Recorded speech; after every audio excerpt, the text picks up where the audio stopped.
কলার কোপ্তা, একটা কলা একটা আলু, তাতে মশলা দেবো একটু জিরে গুঁড়ো, একটু হলুদ গুঁড়ো, একটু লঙ্কা গুঁড়ো, একটু বেসন দিয়ে আলুটাকে ভালো করে মাখাবো।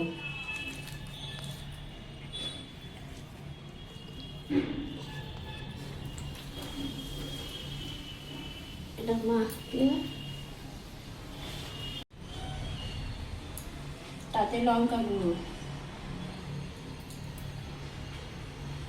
জিরে গুঁড়ো, একটু হলুদ, একটু বেসন দিয়ে এটাকে মাখিয়ে নেব।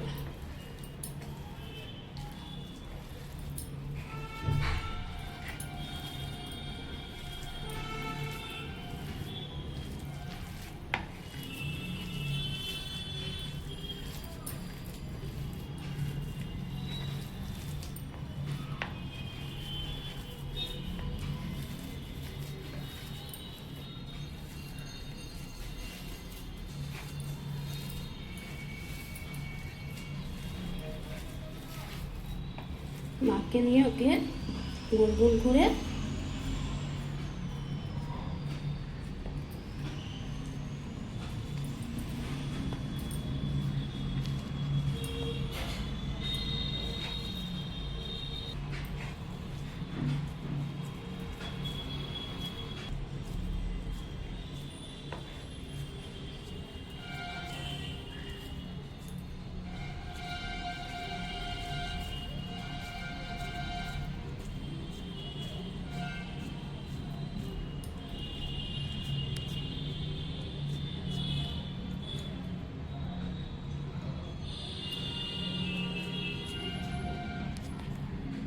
চ্যাপটা করে দিয়েছি। এবার কড়াটাকে বসে দিয়ে গরম করা হয়ে গেছে, এবার তেল আমরা ঢেলে দিচ্ছি।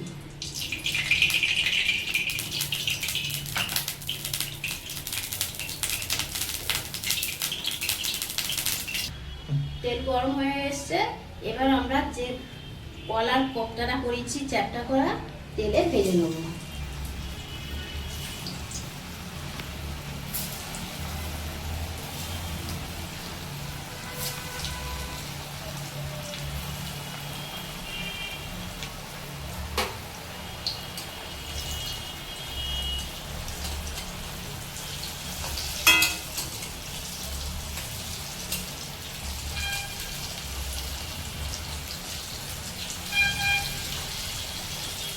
এটা আমরা এপিট এপিট করে লাল করে ভেজে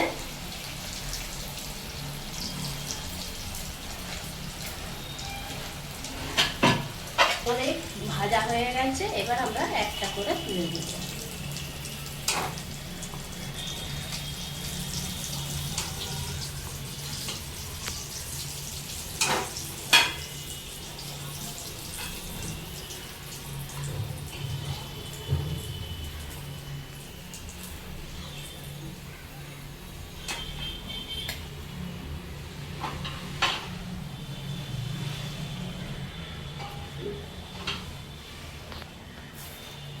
দিয়ে আবার ভেজে দিচ্ছি।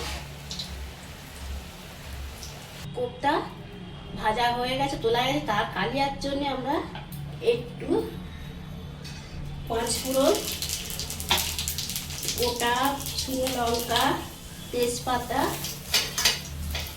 গোটা গরম মশলা, তারপর আমরা টমেটো,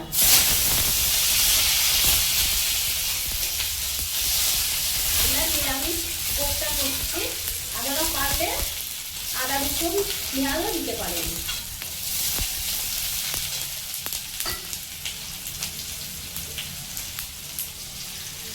একটু নুন, একটু হলুদ, ভালো করে এটাকে ভেজে দিতে হবে।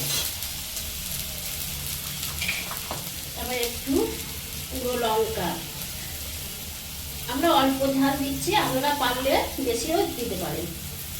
একটু জিরে,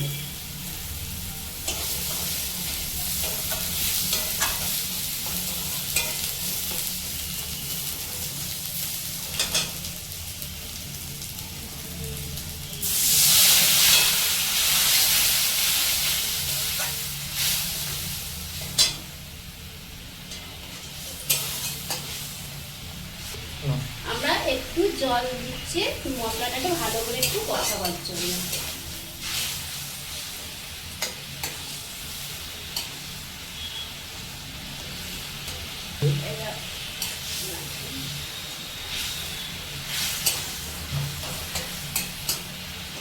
একটু টমেটোটাকে আমরা ভালো করে চেপে মিশিয়ে নিচ্ছি।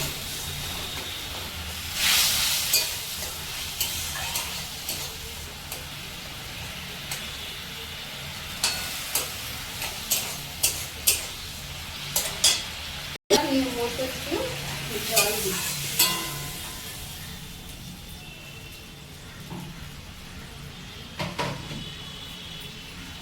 জলটা দিচ্ছি যাতে কোপ্তাটা ভালো করে একটু সিদ্ধ হয়। জলটা ফুটে গেছে মশলার সমেত, এবার আমরা কোপ্তাটাকে একটা একটা করে দিয়ে দেবো।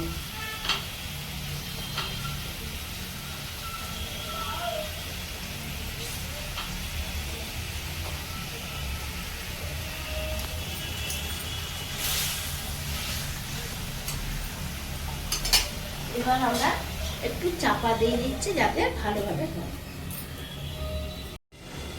এবার আমরা ঢাকাটা খুলে দেখে নিচ্ছি হয়ে গেছে কি, 5 মিনিটের মধ্যে হয়ে গেছে। এবার আমরা নামতে দেবো। এবার আমাদের এটা হয়ে গেছে রেসিপিটা। আপনারা পারলে খুব সহজেই জিনিসটা করতে পারবেন, অল্প খরচায়, এমন কিছু লাগে না। কিন্তু আপনারা ভাত দিয়েও খেতে পারেন বা রুটি দিয়েও খেতে পারেন, কোনো অসুবিধা নেই।